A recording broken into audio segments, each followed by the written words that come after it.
They handcuffed my 10-year-old son, my own brother smiling, and my parents just watched. Please stay with me as I tell you my story, and please do not forget to support our channel by subscribing, liking, and sharing with your loved ones. I never imagined that Dylan, my younger brother, could sink so low. He had always been jealous of me, of everything I worked for, and now he was taking it out on my little boy. My parents, Claire and Robert, simply stood there, silent, unmoved, as the police led Leo away. I felt my chest tighten, disbelief washing over me. How could they let this happen? My own family turned their backs on my child. Leo looked at me with wide, terrified eyes, and I forced myself to stay calm. I promised him silently that I would fix this, that he wouldn't have to face the consequences of Dylan's lies alone. That night, after getting him released, I sat down and reflected on years of subtle betrayals, the favoritism Dylan had always received, and the ways my parents had undermined me quietly. I realized I couldn't rely on them for support. They had shown their true colors. I started quietly gathering evidence, digging into Dylan's history of manipulations, collecting school records, and talking to witnesses who had seen his lies before. I consulted a lawyer friend, explaining the situation, and she helped me understand my rights and the steps I could take to protect Leo and hold Dylan accountable. My anger was sharp, but I channeled it into careful planning rather than impulsive confrontation. The next few weeks were a mix of careful strategy and emotional healing. I made sure Leo felt safe and loved, letting him know that the truth would come out and that I was fighting for him. I realized that my revenge wouldn't be about shouting or dramatic gestures. It would be smart, targeted, and inevitable. Dylan and my parents had underestimated me, and that mistake was about to cost them everything. I promised myself that I would make sure justice was served, not only for Leo but for every time I had been undermined and overlooked. The betrayal stung, but it also made me stronger, and I knew I was ready to reclaim control of my life and protect my son at all costs. I kept replaying that day over and over in my mind, thinking about how easily Dylan had manipulated the situation. It wasn't the first time he had tried to ruin me, but this time he targeted my son. All those little moments from the past came rushing back. Dylan always finding ways to make me look incompetent, my parents quietly siding with him, pretending everything was normal. I realized they had always seen him as the golden child, and no matter what I achieved, it never seemed enough for them to notice or care. After Leo was home and finally safe, I sat with him on his bed, holding his small hands in mine. I told him he was brave, that he hadn't done anything wrong, and that I would make sure he was protected. His fear was still raw, but I could feel a spark of trust returning between us. I knew he needed my calm more than anything else. I swallowed my anger and reassured him, promising that things would change and that no one could hurt him like that again. Alone later that night, I thought carefully about my next steps. I couldn't confront Dylan blindly or hope my parents would suddenly care. I needed a plan, something precise that would ensure justice without giving them the chance to turn it against me.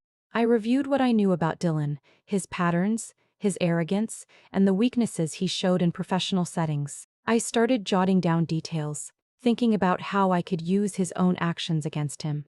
I reminded myself that my strength didn't come from shouting or threats, but from strategy and patience. I had faced challenges before, and this was just another one that required careful thinking. My emotions were strong, yes, but I learned to channel them into a clear path forward.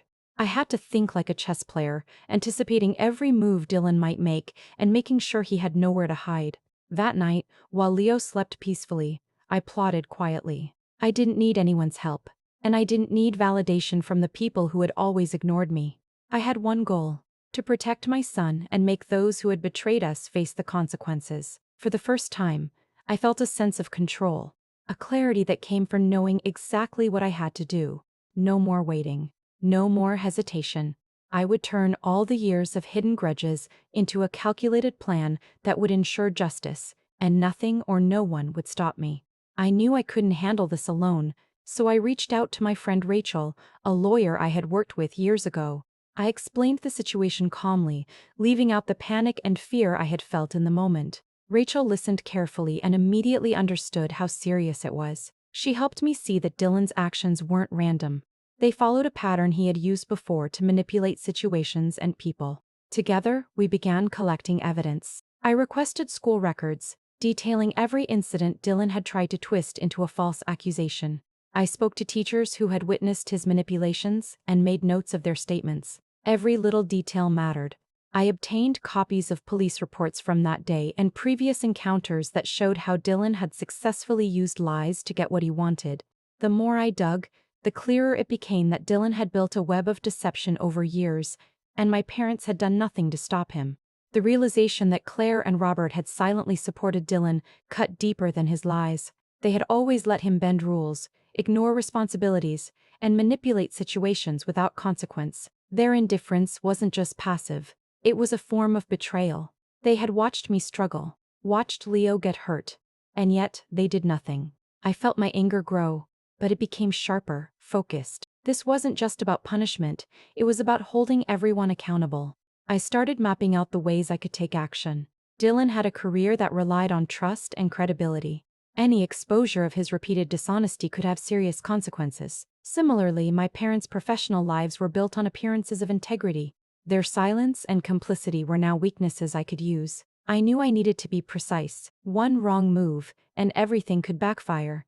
Every evening, I reviewed files, notes, and statements, making sure nothing was overlooked. I imagined the moment when Dylan and my parents would finally face repercussions for the damage they had caused. My desire for justice became a plan of action, step by step. I wasn't acting out of revenge for the sake of anger. I was creating a path that would ensure the truth came out, that Leo was safe, and that those who had betrayed us finally understood the consequences of their choices. This careful, calculated approach gave me control in a situation that had once felt hopeless, and it strengthened my resolve to see it through completely. I spent days studying Dylan and my parents, learning every detail about their work lives. Dylan had built a reputation as a trustworthy manager at his firm, and my parents held positions that required respect and credibility. I realized that if their professional images were questioned, it could hurt them in ways nothing else could. That knowledge gave me a plan. I began sending carefully worded, anonymous letters to the relevant regulatory boards and legal authorities, outlining incidents that showed Dylan's repeated dishonesty and unethical behavior. I included evidence from past complaints, records of incidents, and witness statements, making sure everything was factual and undeniable. At the same time, I submitted reports highlighting my parents' lapses in judgment and the ways their inaction had enabled Dylan to manipulate situations without consequence. The effects were subtle at first. Dylan started receiving inquiries about his conduct, and small internal reviews were initiated at his office. My parents were questioned by oversight committees, forcing them to defend decisions they had taken for granted. I didn't need to be seen. Everything unfolded as if the truth was surfacing naturally. It was empowering to watch them scramble, to see cracks appear in the polished images they had always carefully maintained. I remained calm, keeping my distance and letting the system work. I didn't have to threaten anyone or create drama. The evidence spoke for itself. Each report I sent was like placing a piece of a puzzle that would eventually reveal the full picture.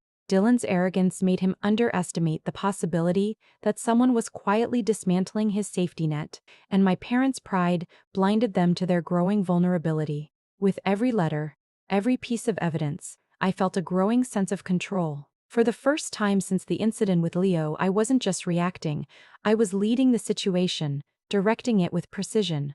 I could see the tension build in their professional lives, their confidence shaken, their reputations under review. It was quiet but devastating.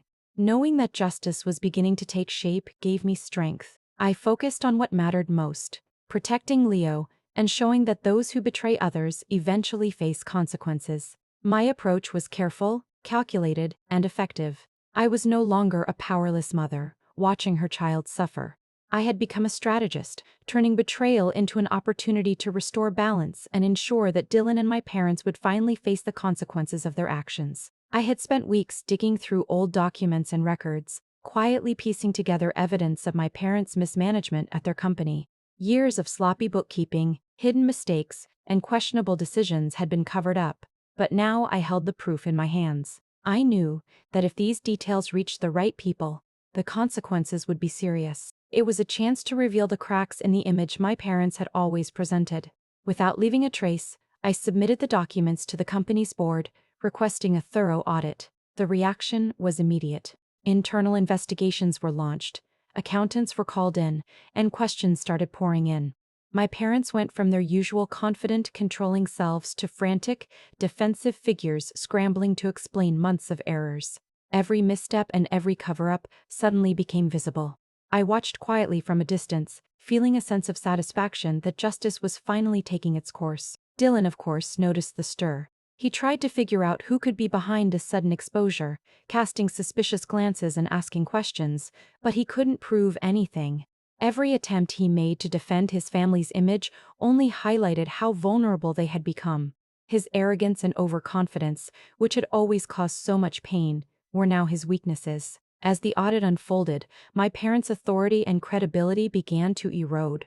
Board members questioned their decisions, employees whispered about long-hidden problems, and the panic in my parents' eyes was unmistakable. The very people who had stood by and watched me and Leo suffer were now facing the consequences of years of greed, favoritism, and negligence. Watching this unraveling was both thrilling and vindicating. The betrayal I had carried silently for so long had returned to those who deserved it. I didn't gloat openly, but I felt a steady sense of power knowing that the truth could no longer be ignored. At the same time, I stayed focused on what mattered most: Leo's safety and our future. This exposure wasn't just revenge. It was a way to ensure that the people who had caused so much pain could no longer control our lives.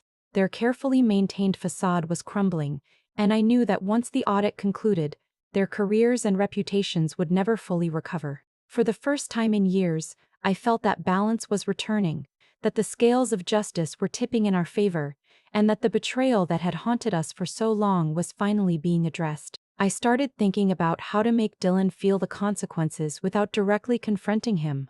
I knew his colleagues respected honesty, so I quietly shared documented examples of his past misconduct with a few trusted people at his office. I didn't need to appear or say a word. I let the evidence speak for itself. Soon, murmurs started circulating, and Dylan could sense the change in the atmosphere. People he once trusted now questioned his actions, and he became defensive, unsure of how to respond without exposing himself further. At the same time, I made sure my parents were involved indirectly. Their complicity had always been hidden, but I provided proof to authorities and internal investigators that showed how they had ignored Dylan's manipulations over the years. Suddenly, they were being called to answer questions, expected to explain their inaction and validate their family's integrity. Their confident facade began to crack as they realized their inaction was no longer a shield. Every hesitant word and forced explanation made their authority weaker. I stayed out of sight, remaining calm and collected, while everything unfolded exactly as I had anticipated. The tension in the office, the awkward glances, the defensive postures, it was all part of the plan. I didn't need dramatic gestures or loud confrontations. The satisfaction came from knowing that justice was being served quietly, that the web of lies and favoritism they had woven was starting to unravel on its own. Watching Dylan's frustration grow was strangely satisfying. His arrogance had always blinded him to the possibility that someone would outsmart him, and now his mistakes were finally catching up. My parents' panic added to the sense of balance being restored. The people who had once ignored the harm they caused were now facing consequences they hadn't anticipated. Through patience and careful planning, I was turning betrayal into strategy. Each step was calculated, every action designed to let truth surface naturally. I felt a quiet power in knowing that I didn't have to fight with anger. Intellect and precision were enough to correct the wrongs. At the end of the day, I could see that the scales were shifting. Dylan was losing credibility. My parents were faltering, and Leo was safe and unaware of the strategy that protected him. I realized that revenge didn't have to be loud to be effective. Sometimes the most powerful victories come from subtle, thoughtful action, letting those who caused pain face the consequences of their own choices. After everything that had happened, I knew my first priority had to be Leo's well-being. The fear he had experienced wasn't something that would disappear on its own, and I wanted to make sure he felt safe and loved again. I arranged for him to meet a child therapist who specialized in helping kids deal with trauma and fear. The sessions weren't just about talking. They helped him understand that he hadn't done anything wrong and that the situation was not his fault. Watching him slowly regain his confidence gave me hope and strengthened my resolve to protect him. I also focused on creating a stable and comforting environment at home. We spent time together doing things Leo enjoyed: cooking, drawing, reading stories before bed. I made sure he knew that our home was a place where he could express himself freely, without fear of judgment or punishment. The bond between us grew stronger with every small moment, and I felt pride in seeing him smile and laugh again after weeks of anxiety. At school, I quietly reached out to teachers and some of Leo's friends, making them aware of the situation in a way that wouldn't put Leo at risk or make him feel exposed. I asked them to keep an eye out for any signs of further harassment and to support him if Dylan tried to interfere again. Knowing that Leo had a network of adults and peers watching out for him gave me peace of mind. As he regained his confidence, I could see him becoming more independent and assertive. Simple things, like walking into school with his head held high or speaking up for himself in class, showed me that he was reclaiming his sense of self. I realized that protecting him wasn't just about shielding him from danger. It was also about giving him the tools and support to stand strong on his own. Every step I took to help Leo heal reminded me why I was taking action against Dylan and my parents. This wasn't just about revenge, it was about ensuring that my son could grow up without fear and know that justice existed. Seeing him safe, happy, and empowered reinforced my determination. I knew that as long as I stayed vigilant and thoughtful, Leo would remain protected, and those who had tried to harm him would see the consequences of their actions. My focus on his recovery became a source of strength, motivating me to continue carefully dismantling the threats around us while nurturing the life and confidence of my child. I knew that the final stage had to be carefully planned. If I wanted real consequences, everything needed to be undeniable and public. I organized for an independent corporate review of my parents' company, providing documents and evidence of their repeated mismanagement and negligence. I also included records of Dylan's unethical behavior, making sure the reviewers could see a clear pattern of misconduct. The review team started their work, asking questions, auditing accounts, and interviewing staff, and soon the cracks that had been hidden for years began to show. The results were swift and undeniable. Dylan's past actions, combined with his current behavior, were enough to warrant disciplinary measures at his firm. My parents were confronted with the reality of their missteps, and the review team recommended serious professional consequences. Internal suspensions were issued, and discussions of demotion began. For the first time, they had to face the truth that their authority and reputations were no longer secure. Throughout it all, I remained invisible. No one knew I was behind the exposure, though I left subtle hints that accountability was unavoidable. The satisfaction I felt came from watching the people who had hurt me and my son confront the consequences of their actions without a single word from me. There was no need for dramatic revelations or confrontations. The evidence spoke louder than anything I could say. Watching Dylan try to defend himself while his colleagues scrutinized every past decision was satisfying. He could feel the walls closing in, but had no way to shift the blame. My parents, meanwhile, struggled to maintain their composure as auditors questioned their judgment and revealed their negligence. Their pride, which had always protected them in social and professional circles, offered no shield now. Even as justice unfolded, I reminded myself to remain calm. My goal was never to humiliate, but to ensure accountability. I wanted to see them face the results of their actions, not to revel in their humiliation. This measured approach made the victory feel complete, controlled, and meaningful. By the time the review concluded, Dylan and my parents were no longer untouchable. Their professional credibility was shaken, and decisions about their positions reflected the seriousness of their misconduct. I had achieved what I needed. Justice had been served. Leo was safe, and the people who had caused harm finally faced consequences. I didn't need recognition or applause. Knowing the truth was revealed and that fairness had been restored was enough. Once the consequences of their actions became clear, I knew it was time to face them directly. I asked Dylan and my parents to meet me privately, away from work and public scrutiny. The tension was immediate. Dylan's anger was sharp and bitter. He couldn't understand how his careful manipulations had unraveled so quickly. My parents tried to show remorse, but it was clear their concern was more about their damaged reputations than the harm they had caused Leo and me. I stayed calm, speaking deliberately and clearly. I didn't argue or shout. I laid out the facts, explaining how their actions and inactions had affected my son and me. I wanted them to understand the depth of their betrayal, to see how their choices had consequences beyond what they had imagined. Dylan's frustration grew with every word, but I didn't let it shake me. My parents shifted uncomfortably as I highlighted their failures. They tried to justify their silence, but it was too late. I made it clear that their apologies, no matter how sincere or self-serving, couldn't undo the damage. I wasn't there to negotiate or placate them. My focus was protecting my life and Leo's future, not trying to fix relationships that had been toxic for years. I established boundaries firmly. I told them they would no longer have influence over my personal decisions or access to Leo without my oversight.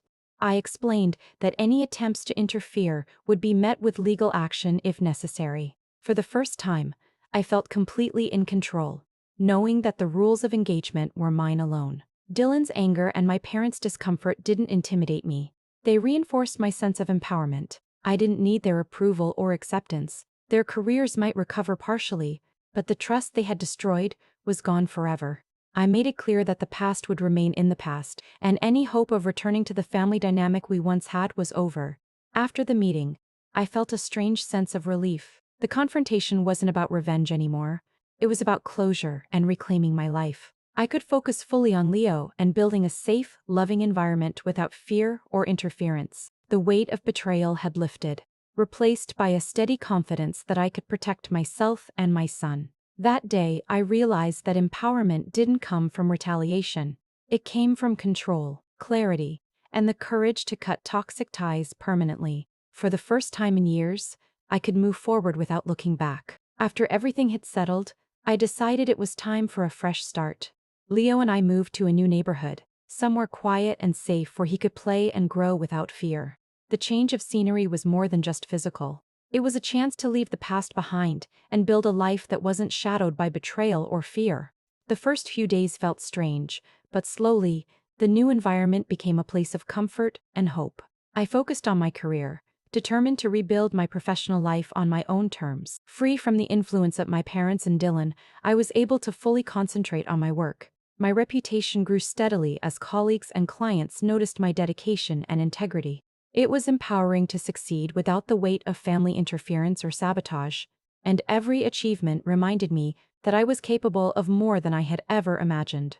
Leo adjusted quickly to the new surroundings. He made friends, excelled in school, and developed a sense of confidence I hadn't seen since before the incident. Seeing him happy and thriving gave me a sense of peace I had been missing for years.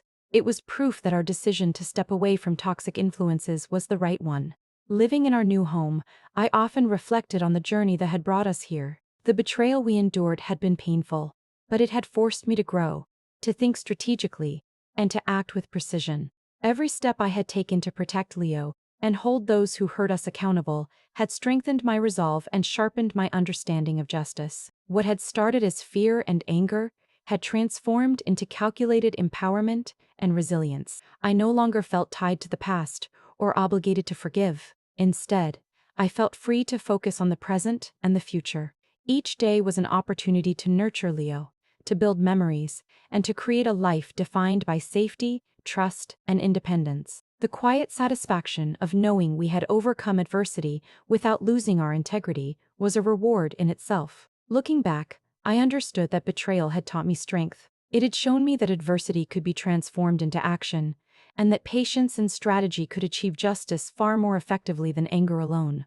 Now, surrounded by peace, success, and the happiness of my son, I finally felt triumphant. For the first time in a long while, life felt secure, fulfilling, and completely ours. Do you think I did the right thing by cutting ties with my family? Or should I have tried to forgive them? I'd love to hear your thoughts in the comments. For more stories like this, subscribe and turn on notifications.